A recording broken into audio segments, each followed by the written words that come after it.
Okay, welcome once again in my class. Today we are going to start some of the properties of fluid and also few problems along with.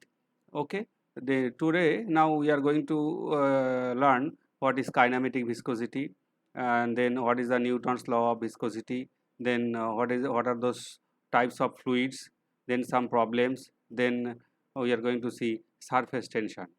Okay, let us start now. Let us go to the board.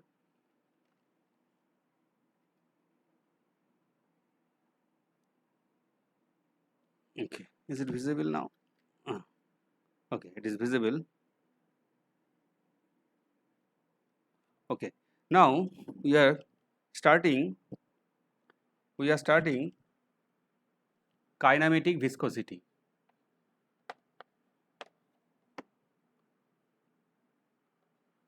Kinematic visco. Kinematic viscosity. Nu. Kinematic viscosity is denoted by nu. Kinematic viscosity is nothing but only a kinematic viscosity is the ratio of, it is a mathematical term which is the ratio of dynamic viscosity to the density of fluid. Kinetic viscosity nu is equal to the dynamic visco dynamic viscosity to the density of fluid. So dynamic viscosity means what? Dynamic viscosity is equal to, we have studied in the last video that dynamic viscosity is denoted by mu and density of fluid is denoted by rho. So nu is equal to, we get mu by rho. Okay, so kinematic viscosity is a only mathematical term which is given by the ratio of dynamic viscosity to the density. Okay, so we can see there is a relation we are finding out between the dynamic viscosity and density and with the nu. Now what can be the unit of nu? The unit of nu, so if we go for unit of nu, it should be the unit of mu by unit of rho. Okay, so we have seen nu is equal to mu by rho. That means the unit of nu will be equal to unit of mu by unit of rho. Okay, what is the unit of mu? Unit of mu is, we have studied last day that in SI system we have studied in the last video that mu is equal to the unit of in SI unit of mu is Newton second per meter square. Okay, so Newton is the unit of force, second is the unit of time, and meter is the unit of length. Okay, so we can write down like this way then: force into time, by length square into 1 by rho, into is equal to mu by rho. So therefore it is equal to, it will be equal to into 1 by rho. 1 by rho means 1 by unit of rho was kg per meter cube, if you remember. So from this we can correlate here. Kg means it is the mass, it is the length, it is the length. Okay, mass per length cube. So it is mass, here it is mass by length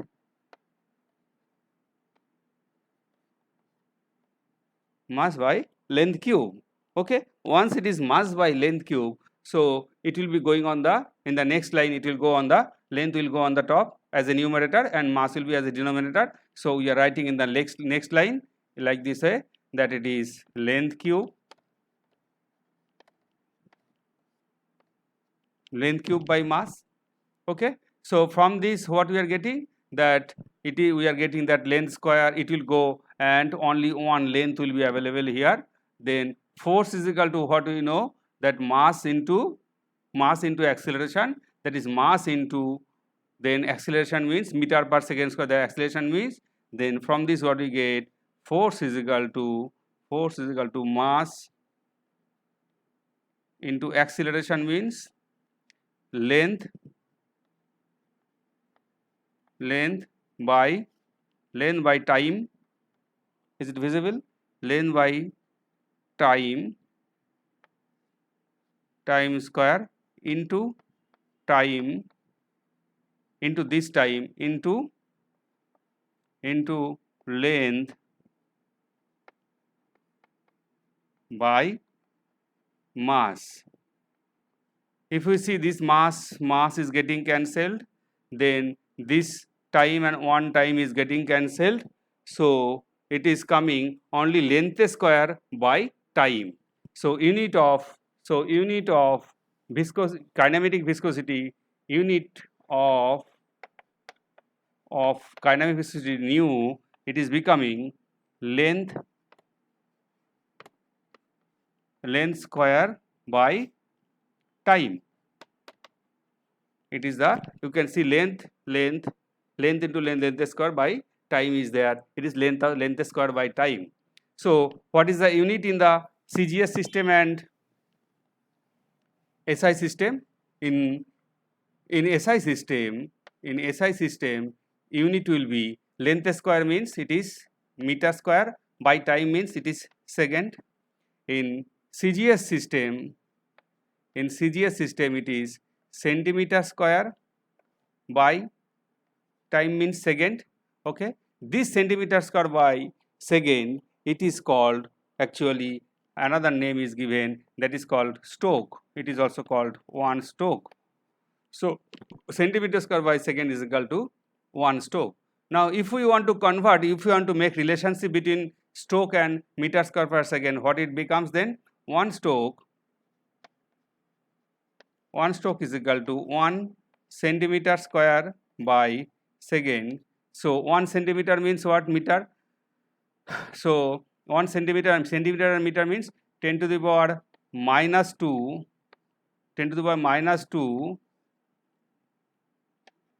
meter. 1 centimeter means 10 to the power minus 2 meter, and then square of it by second. 1 centimeter, it is a centimeter square. 1 centimeter means 10 to the power minus 2 meter, and it is the square is here available, so we have given the total square, so it has become 10 to the power minus 2 meter to the power square by second. So it is becoming 10 to the power minus 4 meter square by second. So 1 Stoke is equal to 10 to the power minus 4 meter square by second. It is the unit of, it is the relation between Stoke and meter square per second. Then another unit is coming, that is called centistoke. Okay, 1 centistoke is equal to 1 by 100 stoke. 1 centistoke is equal to 1 by 100 stoke. Okay, so this has gone, this is, by this way it is finished, the kinematic viscosity.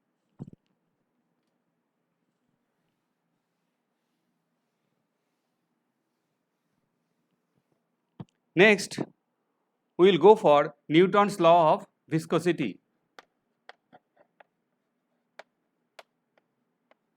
Newton's law of viscosity. So last day also we have seen, while studying what is viscosity, so there also we have, in the last video we have discussed about it little bit. Then we have seen also that what is the relation between shear stress in the fluid and that velocity gradient. So what the Newton's law states? Newton's law states that shear stress on a fluid element layer is directly proportional to the rate of shear strain. We have studied last day that, we have studied in the last video, that if it is a shear stress, if shear stress between two fluid is equal to tau between two fluid layer, is equal to tau, and shear strain or velocity gradient, we have seen shear strain is equal to du by dy. If we remember this curve, that there was this curve, that one layer here, another layer here, and it is denoting y, and this was denoting velocity u, abscissa was denoting velocity u, ordinate was denoting y, and this was having the velocity u plus du, and this layer is having velocity only u. So that time we have told this gradient was du by dy, and this distance was told as dy. Okay, so this du by dy was, we were telling that velocity gradient. So velocity gradient is also called shear strain. Okay, so Newton, as per Newton, this tau is proportional to du by dy, and if we replace this limit of proportionality with equal to sign, then one constant of proportionality comes, that we are writing as a mu into du by dy, and this mu is the dynamic viscosity. So last video also it was discussed. So this is the Newton's law of viscosity. What it is telling: shear stress between two layers of the fluid. Suppose the two layers of fluid are moving, between the two layers of the fluid, if the shear stress is equal to tau, and the shear strain between them, if it is du by dy, then the tau must be proportional to this du by dy, and tau is equal to mu du dy. This tau is proportional to du dy. It is the Newton's law of viscosity. Okay, now this viscosity generally it has some relation. This relation has some relation with the temperature. If temperature increases, the viscosity little bit decreases. Okay.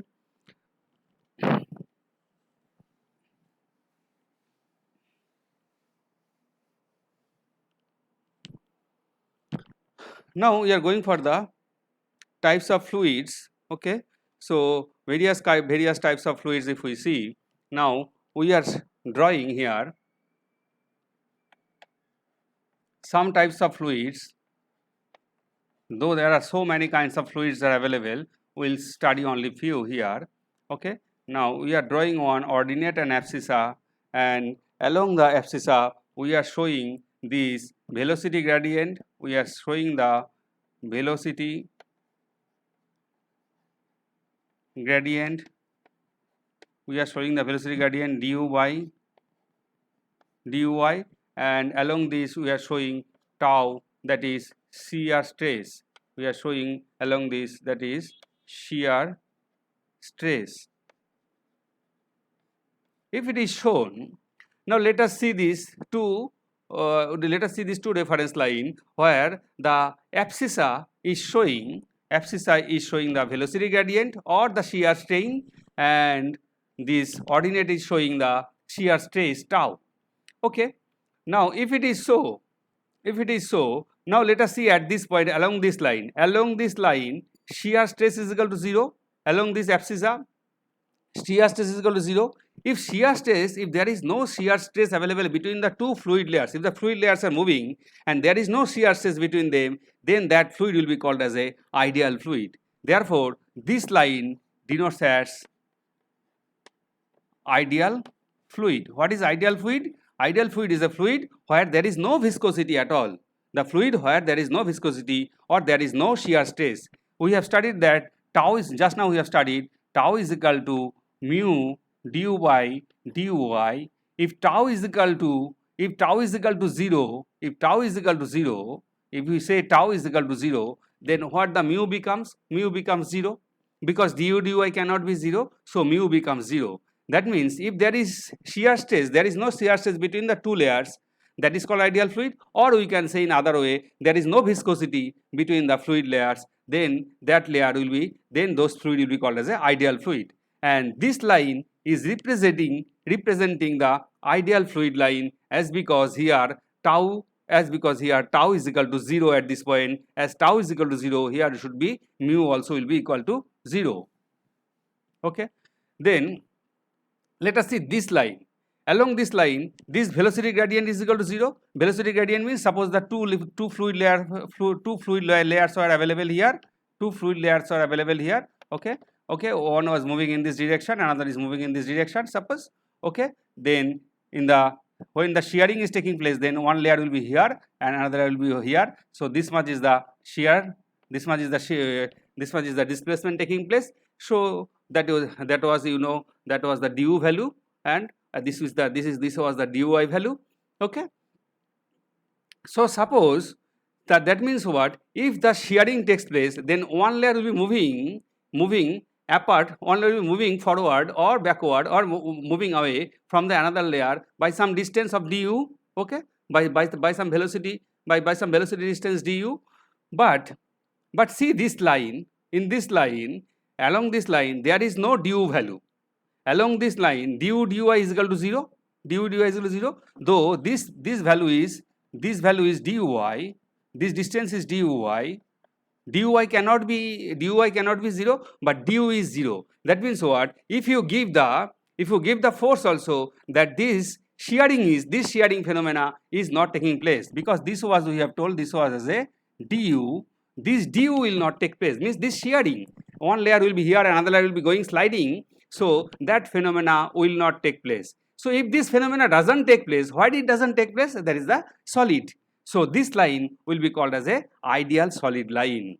Okay, this line will be called as a ideal solid line, because the shearing, there is no shearing, there is no velocity gradient will be there. So it will be called as a ideal solid line.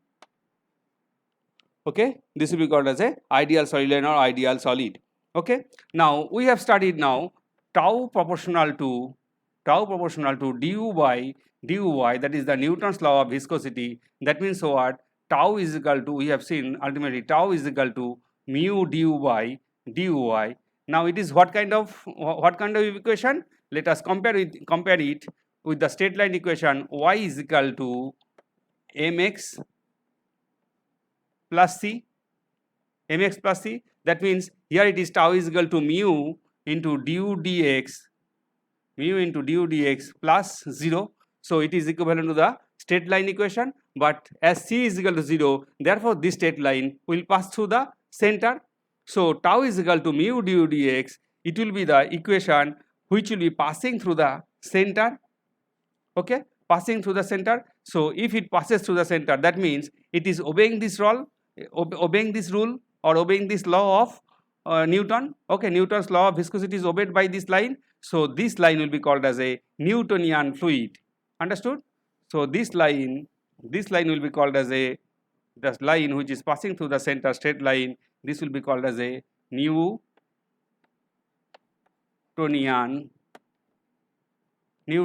fluid.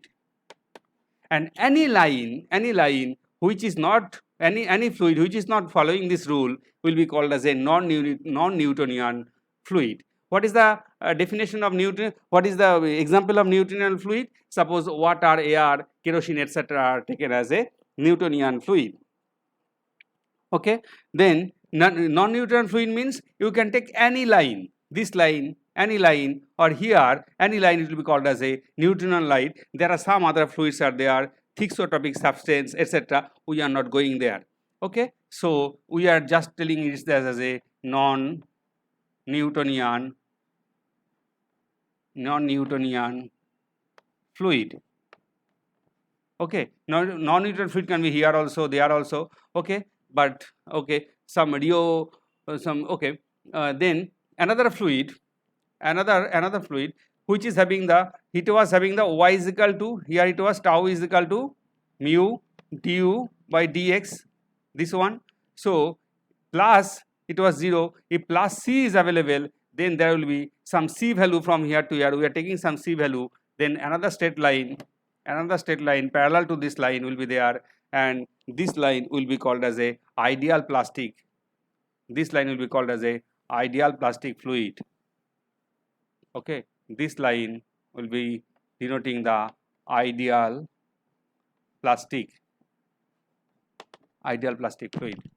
Okay, so these are the some kinds of fluids. Okay, we have discussed. apart from this, there are some other kinds of fluids are also there. So, however, today we are not discussing about those.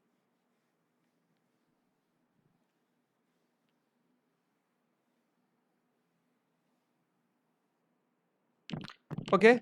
After this, we will go for another theory. Then we will go for the problem, or shall we go for the problem first?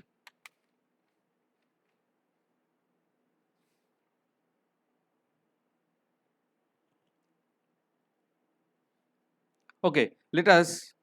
Shall we go for the problem first, or the which one? Okay. Let us go for the one problem which will be which can clarify the which can be which can show that what is the use of Newton's law of viscosity. Now here there is one problem is there, that suppose there is a shaft available, okay, and there is a sleeve available. Within this sleeve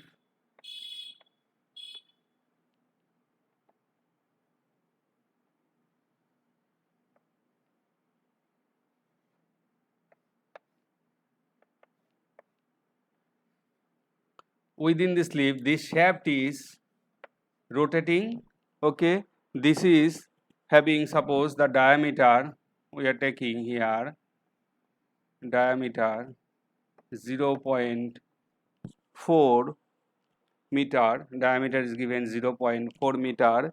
Then this sleeve length from here to here, it is given 90 mm. It is given 90 mm this sleeve length, okay. This is sleeve, okay. Now then what are those things are given here? It is given mu is equal to given 0.6 poise, 0.6 poise. 0.6 poise means we know 0.6 into 1 by 10 Newton second per meter square. If we convert it to Newton second per meter square, okay. Oh sorry, it was not 0.6 point, it was 6 poise. So 6 by 10, so it is equal to becoming 0.6 Newton second per meter square, okay. Then the rotational speed here, n is equal to given 190 rpm, n is equal to given 190 rpm. Then thickness from here to here, this much thickness is given, T is equal to thickness is equal to is given 1.5 millimeter. So 1.5 millimeter means you have to convert to meter. 1.5 into 10 to the power minus 3 meter. So now it is asking the power lost in the bearing. What it is telling, that this is one shaft which is rotating inside a sleeve, okay. It is rotating inside. Suppose there is a shaft, it is rotating inside a sleeve. This my finger is denoting the sleeve. So it is rotating inside the sleeve, okay. So if it is rotating inside the sleeve, then the length of the sleeve is given 90 mm, and the rotational speed of the shaft is given n is equal to 190 rpm. Diameter of the shaft is given 0.4 meter, and the between the sleeve and the shaft there is a oil given. The viscosity of that oil is given 6 poise. Viscosity of the oil is given 6 poise. Here is also oil is there, okay. Viscosity of the oil is given 6 poise, and the thickness of the oil here it is coming 1.5 millimeter. Here also 1.5 millimeter. 1.5 millimeter you have converted to this, okay. Then what we have to find out, the power lost in the bearing, because when it will be rotating, if the sleeve is not there, and if the oil is not there, it will rotate by some speed, but due to the presence of some oil or some sleeve, there will be some power lost. Due to the presence of oil has some viscosity, so there will be some power lost. How much is the power lost, that you have to find out here. So for finding the power lost, what you have to see, the formula of power lost. Power loss is equal to, we know power is equal to formula P is equal to, now we will see how to solve it, that P is equal to 2 pi NT by 60. We know that power is equal to 2 pi NT by 60. That means we will be telling this as a power loss is equal to 2 pi NT by 60. Now let us see what are those data are available. We have to find out P value. We have to find out the P value finally. So for P value, formula is 2 pi NT by 60, where N is given 190 RPM, but T is not there. So you have to find out the value of T. N value is given, but pi, you know that the N value is given, T value is not there. That means T is the torque. So torque you have to find out. How to find out the torque? Torque means how much force is applied here while rotating, how much force is applied. Okay, suppose from here, suppose this much distance is d, that is 0.4 meter, then from here to here torque will be from here to here distance into force. Torque means this distance, the half of the diameter means radial distance into the force, because force will be applying like this way. So the force into distance will be the force into distance. We know torque is equal to force into distance. So from the center, so it is rotating about the center. Okay, so from center to this distance, that is d by 2, from this distance into the force applied here for rotation, that will be multiplied here to find out the torque. So formula of torque will be, torque is equal to, that is force applied here into d by 2. Now d value we are knowing here 0.4 meter, but what is the value of force? So force value is not known to us, so you have to find out the value of force. So how to find out the value of force now? Now the that formula of Newton's law of viscosity will be applied. Okay, Newton's law of viscosity will be applied. That Newton's law of viscosity is giving what? Tau is equal to mu du by dy. If we can find out the value of tau from here, tau is the shear stress. Tau is the shear stress. Then shear stress into area is the force. This force, to get the force value, we have to find out the tau into area. Now tau into area means which one? Suppose this is the shaft, it is rotating. Suppose this my finger is, this is the sleeve. Okay, my finger is the sleeve. Now what is the area will be? What is the area? Area means how much the sleeve length. This is the sleeve length. Sleeve was attached like this. Sleeve was like this, in totally round. It was totally round like this my finger. Okay, now this sleeve, you can see this sleeve, the sleeve length, this is the sleeve length into the periphery. This periphery into the sleeve length will be the total contact area. So this tau, this force is equal to will be this tau into pi d into the sleeve length. Suppose we are telling sleeve length is equal to L. So this will be the area. Okay, tau into this area means shear stress into area will be the force. Again I am telling, area means the, suppose the sleeve is covering total suppose this is the shaft and this my finger is sleeve, and sleeve is a round one like this way, and within this round the shaft is rotating. Therefore the sleeve area will be how much? Sleeve area will be this periphery is equal to pi d, this periphery is equal to pi d into the length of the sleeve. So length of the sleeve into this pi d. So we have written pi d into length of the sleeve. So pi d, d is known, length of the sleeve is known 90 millimeter. So you have to convert to meter. 90 into 10 to the power minus 3. So you have to, if we get the 90 millimeter, the length value we are getting here, d value we are getting here, and tau value if we find out from here, we'll get the force value. Now this force value you have to put it here, then we know the D value, then we can get the torque. Once we get the torque, now put that torque value here, we'll get the P value here. Okay, that is the final thing what you have to get. Now if you want to find out, let us see how to find out.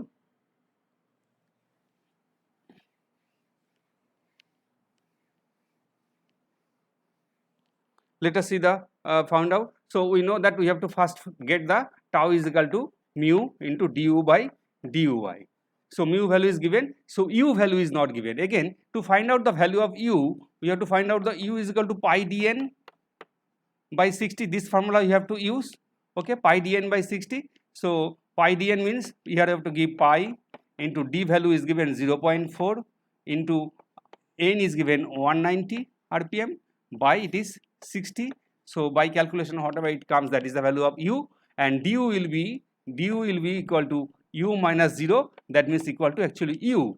So that u value will be putting here, and dy value it was given 1.5 millimeter, means we have told 1.5 into 10 to the power minus 3. So put this value of du dy here and put this value of du here.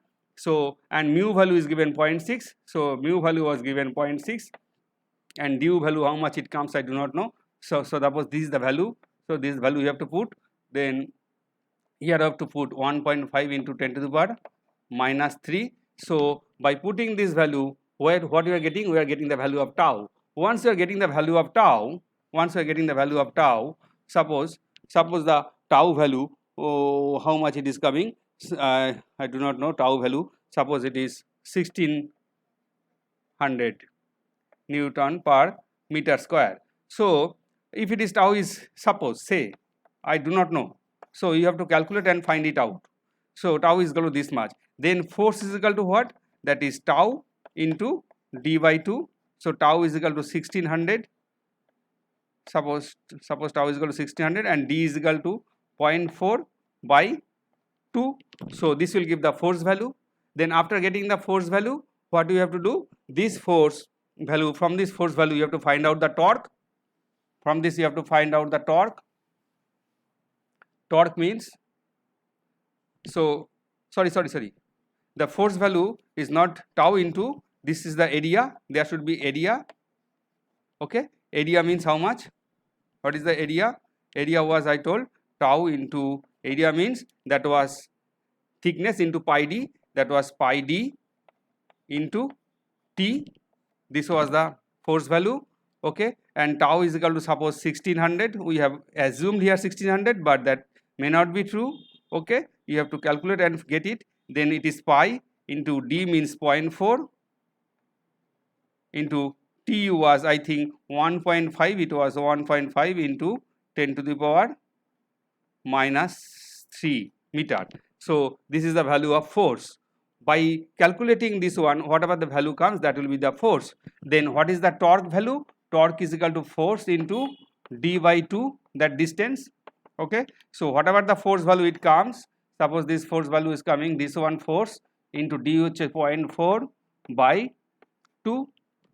Okay, this will give the torque value. Now whatever the torque value you will get, this torque value you have to put in this equation. P is equal to 2 pi nt by 60.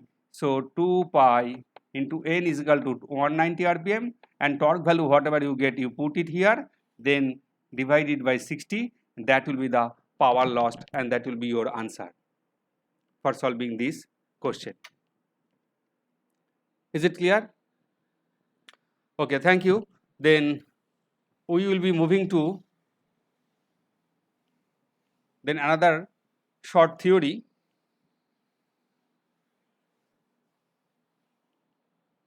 We will be moving to another short theory that is called surface tension. So we will go for the surface tension. What is surface tension? Now we have to go for what is surface tension. Let us see.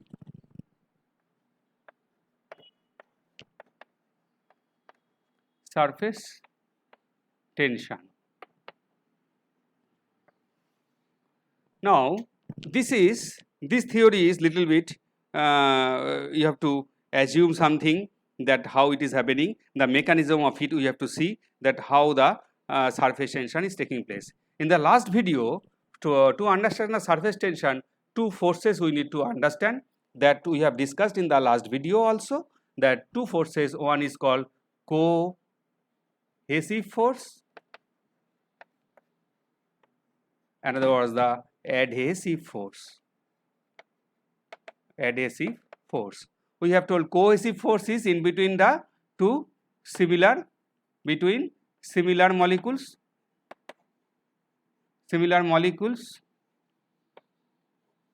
or between similar particles, and adhesive force was between two dissimilar molecules or particles. So we have to know this, that what is cohesive force, what is adhesive force. Cohesive force is the attraction force between two similar molecules by which they stay together or they conglomerate together. Then adhesive force is the force which attracts two dissimilar molecules. Suppose we are taking water in a bowl, then the attraction force between the water and the bowl is the adhesive force, and the attraction force between the water to water particle will be called as a cohesive force. Now what is surface tension? Let us see.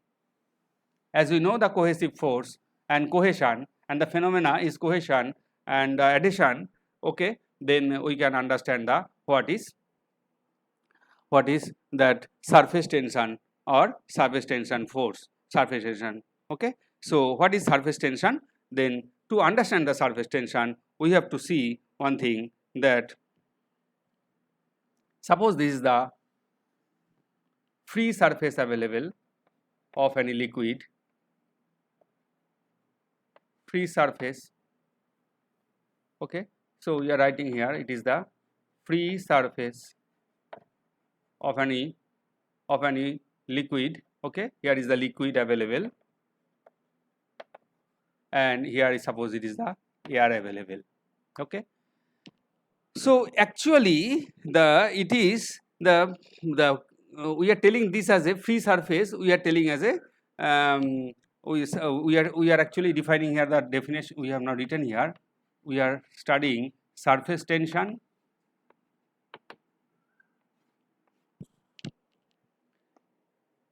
this surface tension is actually defined as a interface between the two kinds of fluids. Generally it is between the gas and the liquid, okay. So suppose it is the interface means the surface which is lying in between two types of fluid. Here is the gaseous fluid, that is we have taken as a air. Suppose you take as a here liquid, maybe oil, maybe water, anything can be.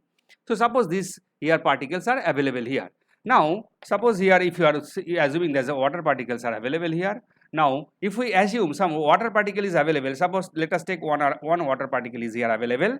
This water particle will be getting attracted by another water particle this side, by another water particle here. We are examining this water particle, this is getting attraction force in this direction by which force? That is the cohesion force, okay. Then similar force, with the similar force, another particle will be attracting this direction by cohesion force. Then by the similar force, another water particle will be attracting this water particle in this direction. Then another water particle will be attracting in this direction. Now let us see by which cohesive force this particle is attracting this particle is being nullified by the force of attraction of this particle. That means this force is in this direction and this force is in this direction. Both forces are magnitude are same but in the opposite direction. Therefore, they will be nullifying each other. Here also it will be nullifying each other. Now, if you imagine in the three-dimensional view also, in this direction, that direction, or this direction, that direction, in various direction, the particles will be attracting each other, and all those forces will be equal and in opposite. So therefore, they will be nullifying each other. Like this way, whatever the water particles here available, if you imagine this one also will be attracted like this way in this direction, will be attracted in this direction. will be attracted in this direction, will be attracted in this direction. So there is no unbalanced force we are seeing here. For this particle, there is no unbalanced force. Means whatever the force it is giving this direction, same magnitude force is given in the opposite direction also. Therefore, no unbalanced force here also given in the opposite direction. In this direction, one force is given, another direction another force is given. Both the magnitude will be same, and also they are having the opposite in direction. Therefore, as they are opposite in direction, therefore these forces are nullifying each other, and this water particle will be, or this liquid particle will be in the equilibrium condition, or you can say in the balanced condition. It is not in the unbalanced condition. Now let us examine a fluid particle which is at the surface. Now it will be, now at the surface what will happen? It will be attracted in this direction by some other particle, and it will be attracted in this direction by some other particle, and these two forces will be nullified by each other, but one force, unbalanced force, will be acting in the downward direction on this particle which is not nullified. So we can see the particles, the fluid particles which is available here, but other particles available here will not be experiencing this kind of force, but the fluid particle which is available here, it will be experiencing a net force acting in the vertically perpendicular direction of the surface. It will be acting like this way. So therefore, any particle which is at the surface will be experiencing some forces like this way, unbalanced force. This net force actually constituting, this net force is actually helping to act as a interface between the two different fluid, or maybe between gas and liquid. Okay, so this unbalanced force, actually we are telling that this is creating a, we are telling this as a boundary layer. Due to this unbalanced force, one boundary layer is created. So another thing we can say that when each molecule, suppose the free surface if it is increasing, if the free surface is increased, this is the free surface, if the free surface area is increased of any fluid, then what will happen? This energy will be getting increased. Which energy? This unbalanced net force is acting in this direction, you understand? Net force is acting in this direction. So that is one energy. That means this energy is acting in the downward direction. This, if any particle has to move from inside to outside, then it has to work against this force. And go there. One force is acting in the downward direction, it has to work against this force and this go here. So this force will be calling as a mechanical energy here. It has to work against some energy to go in this point, okay, in this surface. So this energy will be calling as a mechanical stored energy, which is stored inside the fluid, or stored on the surface of the fluid, this mechanical energy. Now understand, once this stored energy, once we are defining it as a mechanical stored energy, and stored energy means we know all the stored energies are, we are telling as a potential energy. Okay, stored energy, we know that stored energy is referred as potential energy. So if it is a potential energy, now due to the potential energy, the surface is created. Once the surface is created, therefore all the fluid particle, or all the material available in this world, if they want to stay in the stable equilibrium condition, for the stable equilibrium condition, one condition is there, that potential energy must be minimum. Potential energy for the stable equilibrium, potential energy must be minimum. So to get the potential energy minimum, therefore every fluid if it is left, it always tries to minimize the surface area. Okay, therefore when the raindrop falls, it falls the minimum, it will try to take always the minimum shape, that is the round shape. Round shape is the minimum shape. By taking the round shape, why it is taking the round shape? Because the surface will be lesser there in the round shape, and potential energy will be minimum. If the surface is becoming more, potential energy will be more, and that is not the condition of equilibrium, or that is not the stable equilibrium condition. For the stability, more stability, or for the more stability, any fluid wants to gain the more stability. Once it wants to gain the more stability, then the potential energy must be minimum, and for potential energy to be minimum, the surface area should be minimum. Therefore, when a water droplet falls as a rain droplet, that time it will take the round shape. It is the round shape is the minimum shape where the potential energy is minimum. Okay, understood what is the surface tension? So surface tension is this unbalanced tension force or unbalanced tensile force available at the surface of any fluid. Okay, surface of any liquid. So dimensional formula, it is taken as a force per unit length. So its unit is force per length. Its unit is force per length. That is, in SI system, force will be Newton and length is meter. So it is Newton in SI system. In SI system, the unit should be Newton per meter. SI system, the unit is Newton per meter. So for water, on example, for water,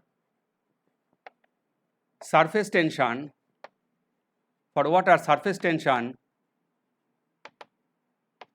is equal to, we say, 0.073 Newton per meter. So this is one example. 0.073 Newton per meter is the water surface tension at it, and it should be at 20 degree centigrade. Now, what do you understand what the surface tension is? So we told again to recapitulate that the water particle which is available below the surface, suppose there is a free surface available here. So the water particle which is available below the surface, okay, so they will be balanced by the various cohesive forces from the all direction of the particles, by the particles in the all directions. So they will be the forces will be balanced on them, but the particles which are available at the surface will be experiencing a net force acting at the perpendicular direction of the surface. Okay, say this net force is as a potential energy. This stays as a potential energy here. Okay, and due to this, the surface is getting one tension at the surface. This tension is referred to as surface tension, and we told that for surface tension, it is the natural tendency. For in the stable equilibrium condition, the surface tension must be minimum, and for that potential energy should be minimum. Therefore, free surface energy should be minimum. For free surface energy to be minimum, it should take the minimum shape. So for the minimum shape, so I told that one example, that when the water droplets fall, it falls in a round shape. It is not coming like this way, one cylindrical shape or some other shape. Okay, so that is why that much is today's lesson, that what is the we have studied today. What are those? That what is kinematic viscosity, then we have studied Newton's law of viscosity, then we have seen one problem here, and also we have seen types of fluids available, and then we have seen that surface tension. Okay, in the next video we will see capillarity and some other problems. Okay, thank you for attending my class. Okay, and we will see you in the next video. Okay, thank you.